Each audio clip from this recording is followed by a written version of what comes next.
तिकडे गेले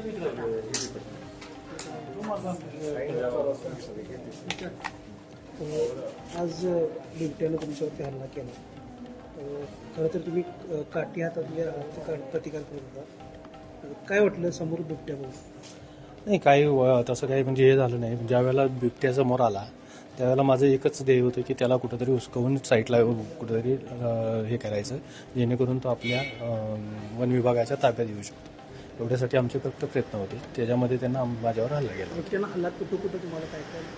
नाही, त्यानं समोरून माझ्यावर हल्ला केला. त्यावेळेला माझ्या डाव्या हाताला नाक्या लागलेल्या आहेत आणि छातीला नाके लागलेले आहेत आणि उजव्या हाताच्या पण हाताला नाक्या लागलेल्या आहेत त्याच्या. खरं तर पोलिसांचा रोजचा दिवस आव्हानात्मक असतो. आज सकाळी तुम्ही जेव्हा गेला त्यावेळेला आज आम्हाला कोल्हापूर जिल्हा महानगरपालिकेचे आरक्षण सोडत असल्यामुळे सर्किट हाऊसच्या तिथं बंदोबस्त होता. त्याच ठिकाणी ढोके साहेब आमचे होते, PI ढोके साहेब शाहूपुरी पोलीस ठाण्याचे. तर त्यांना फोन आल्यानंतर आम्हाला तिथून घेऊन वुडलँड हॉटेलच्या तिथं गेले आणि मग प्रकार घडला होता. तुम्ही काठीनं प्रतिकार केला? हो, माझ्या हातात काठी होती म्हणजे आम्ही काठीनंच प्रतिकार करणार. माझ्या स्वतःच्या रक्षणासाठी तेवढं प्रयत्न केला होता.